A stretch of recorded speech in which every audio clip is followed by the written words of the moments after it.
Peraí, deixa eu arrumar isso aqui primeiro, gente. Esse é um enfeite de Natal muito lindo, que eu coloco aqui. Tem até vídeo no meu Instagram mostrando como eu faço, que é bem simples. Mas é pra colar com fita dupla face. Só que eu não tenho, ela acabou, eu preciso comprar. E aí eu colei com esse durex normal, tá me incomodando isso no vídeo, mas agora sim, com essa porta devidamente no lugar, talvez caia durante o vídeo, mas tenta ignorar, tenta fingir que tá assim o vídeo todo. Bom, o final de ano tá chegando, né? A gente já tá na segunda parte de novembro. Meu Deus. Tá voando esse ano, bizarro. Mas logo mais temos dezembro, Natal, meu aniversário. E não que eu sou uma pessoa de comemorar super aniversário, sabe? Não gosto muito não. Mas eu gosto do mês de dezembro no geral. Olha quem veio dar um oi. Gente, pra quem não conhece, essa é a Nina. Essa é a Nina, nossa filhinha. A gente adotou ela esse ano, né, Nina? Mas início do ano. Já tem quase um ano que você tá com a gente. Viu como tá passando rápido? Ai, gente. Mas, como eu tava dizendo, eu não sou uma pessoa que ama comemorar aniversário, mas eu gosto de fazer aniversário. E principalmente dezembro, assim, eu acho que é um mês que a gente tá final de ano, sabe? Aí a gente analisa como é que foi o ano, e aí a gente tá na expectativa do ano seguinte, e aí a gente tem vários encontros em família, com amigos, amigos que moram fora geralmente vêm, né? Durante essa época, então é uma época de reunir as pessoas. Então por isso que eu amo.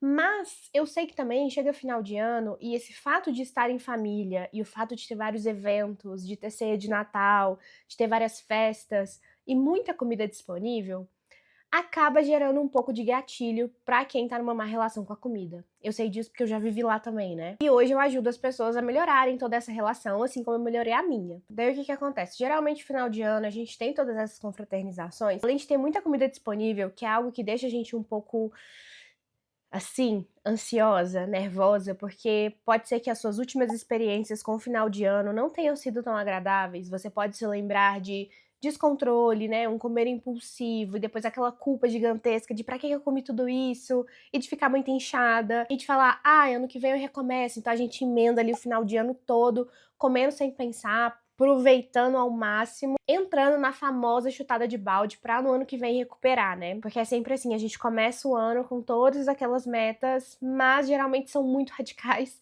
e muito voltadas pra dieta, pra restrição, e a gente sabe que isso não se sustenta. Mas enfim, vai ter um vídeo mais à frente do canal falando mais sobre o final de ano e tudo mais, porque também eu vejo como é que é uma época sensível, em que a gente tem muito conteúdo de dicas tóxicas para emagrecer até o final do ano, para mudar de vida e blá blá blá, e não sei se isso é tão viável assim, mas vai ter vídeo sobre isso.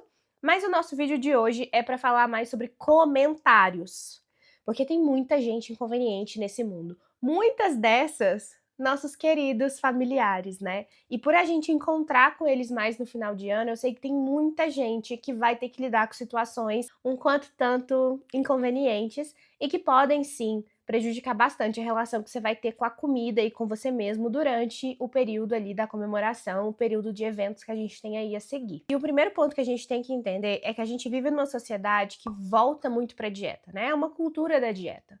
Então, a gente tem várias pessoas que estão inseridas nessa ideia, nesse formato de pensar em que a comida é separada em pode comer e não pode comer. Que a comida é apenas uma ferramenta para te emagrecer ou para te engordar. E aí acaba que essas pessoas, muitas das vezes, externalizam essa forma de pensar, fazendo comentários, seja sobre elas mesmas, né? Então sabe aquela tia que fica assim, ah, eu só vou comer isso hoje porque é final de ano, porque ano que vem a gente começa. Ah, eu posso comer esse doce hoje porque eu comi direitinho a semana inteira. Ah, não vou comer isso não, isso aí é uma bomba calórica. Então às vezes o comentário nem é direcionado pra gente necessariamente, mas a gente pode escutar esse tipo de fala e internalizar isso como uma regra pra gente mesmo, pra reforçar aquilo que a gente também tem guardado na nossa mente, ou para gerar naquele momento uma desaprovação e uma culpa sobre o que a gente tá fazendo. Porque se você tá fazendo o que aquela tia tá falando que ela não vai fazer porque é errado, talvez você vai se sentir muito culpado e talvez você possa entrar nesse tudo ou nada. Mas existem muitos desses comentários que infelizmente são direcionados pra gente.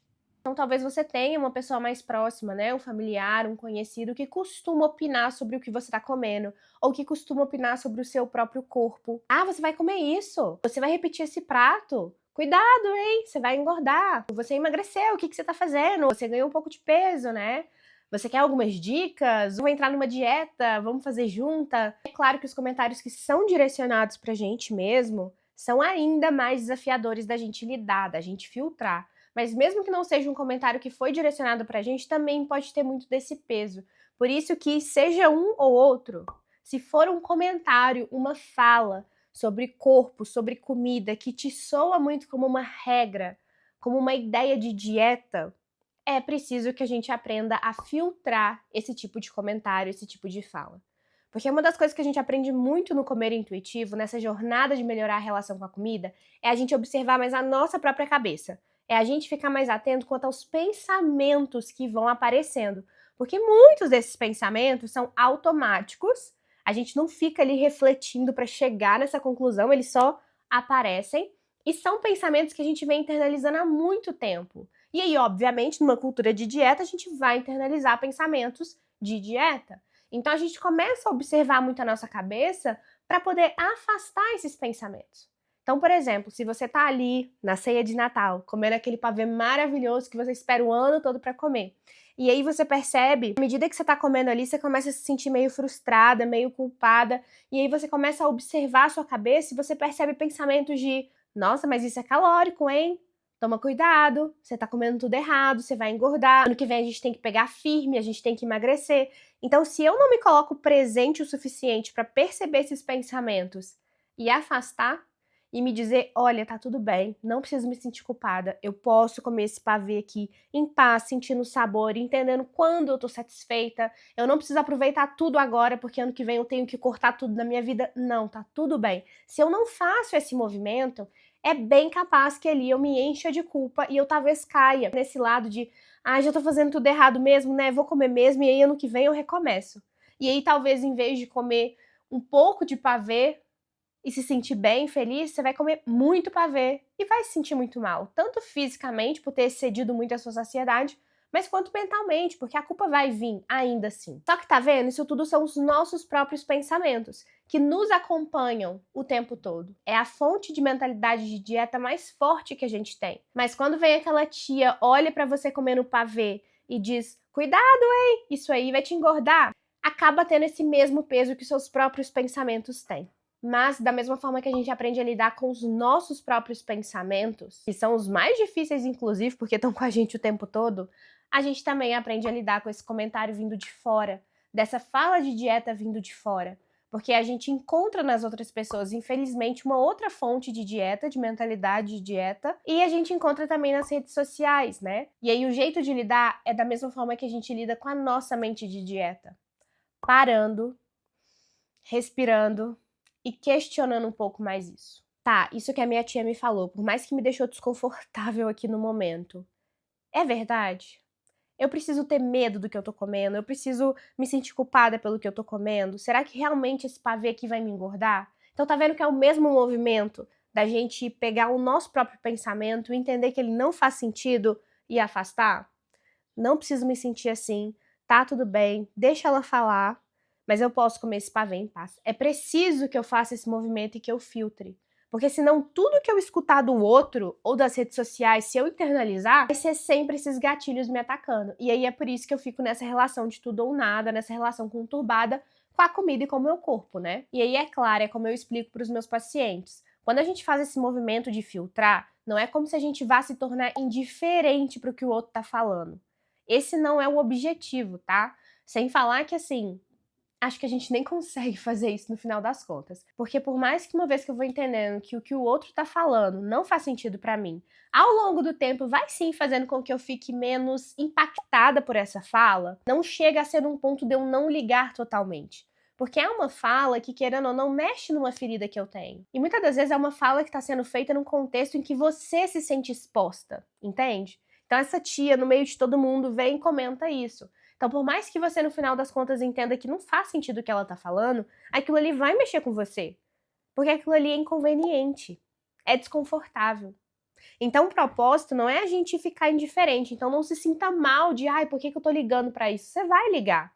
Eu também ligo. Mas é sobre a gente conseguir entender o que é importante pra mim, o que eu tenho que levar em consideração e o que eu posso deixar entrar no ouvido e sair no outro. Assim como tudo é uma prática, né? Então é claro que a gente vai precisar ali levar um tempo para conseguir aprender a gerenciar dessa forma.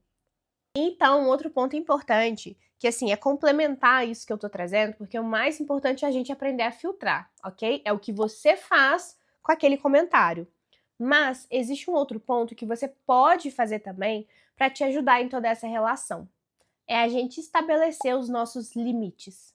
É você colocar a sua cerquinha ali e falar, olha, não ultrapassa daqui, porque se você ultrapassar, tá desconfortável para mim. Você pode fazer isso, mas não quer dizer, e não espere isso, que o limite que você tá colocando vai ser sempre respeitado. Então você pode chegar para essa sua tia, por exemplo, e falar com ela, olha, tia, você tá sempre comentando do tamanho do meu prato ou das mudanças que aconteceram no meu corpo. Eu não gosto disso. Eu sei que talvez isso tá vindo de um lugar de preocupação comigo, de cuidado comigo, mas eu já tô trabalhando essas questões e eu não gostaria que você ficasse falando. Tem como você parar de falar? Então a gente consegue colocar o nosso limite, entende? Mas não quer dizer que a pessoa vai realmente respeitar. Pode ser que a sua tia olhe pra você e fale, nossa, eu não sabia disso, com certeza eu vou parar de falar. E ela realmente pare ou diminua bastante. Ou pode ser que ela não entenda isso e vá continuar falando. Ou talvez ela tente parar e durante um tempo ela pare, mas depois ela comece a fazer isso de novo, porque é um comportamento que ela tem, é um hábito que ela tem. Depender que o outro não fale pra não me atingir é falho, né? Sim, se a gente consegue colocar o nosso limite e falar, eu acho super válido, porque se a pessoa deixa de fazer isso, ou pelo menos diminui, ajuda muito. Mas o mais importante é a gente saber lidar. Se vier, eu consigo lidar, eu consigo filtrar. Porque a única coisa que eu tenho realmente controle em cima é do que eu faço a partir daquela fala. Não é se o outro fala ou não, né? Nisso aí a gente não tem controle nenhum. Mas eu super incentivo que se você sente essa abertura, ou se você se sente à vontade de conversar com a pessoa e de expor esse seu lado, super ajuda, porque também é importante que a gente mostre que a gente não gosta daquilo, né? Mas eu sei que muitas pessoas ou não conseguem ter esse tipo de conversa, ou não sentem que tem abertura suficiente. Então, nesses casos, entra no ouvido e sai no outro. Ou ignora, ou dá uma resposta, vou comer mesmo, é isso aí, tem problema não, é realmente, emagreci, é realmente, ganhei um pouco de peso, mas tá tudo bem, puxa um outro assunto. Então a gente vai aprendendo a gerenciar esse tipo de situação. Então é isso, como eu disse, são comentários inconvenientes que não vou deixar de te machucar, mas a gente vai aprendendo a filtrar, a gente vai aprendendo a entender que aquilo é do outro, o que é meu, eu sei o que é melhor pra mim, eu sei como eu quero conduzir os meus comportamentos, eu não preciso ser influenciada pelo que o outro tá falando, mas não deixa de ser desconfortável, não deixa de ser uma situação que não é legal.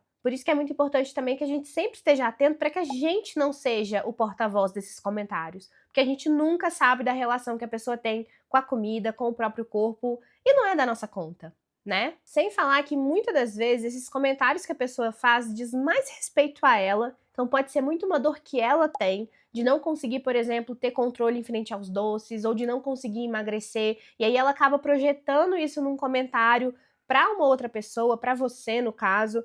Então também é importante que a gente entenda que o que é do outro, o que é meu é meu. Eu sei o que é melhor para mim, eu sei de como eu quero conduzir os meus comportamentos, e é isso. Espero que tenha te ajudado. Estar em família, eventos sociais, nunca é totalmente tranquilo, né? Mas aos poucos a gente vai aprendendo a conduzir de uma melhor forma. Não vou te dar tchau, porque vou deixar esse outro vídeo aqui para você ver. Um grande beijo.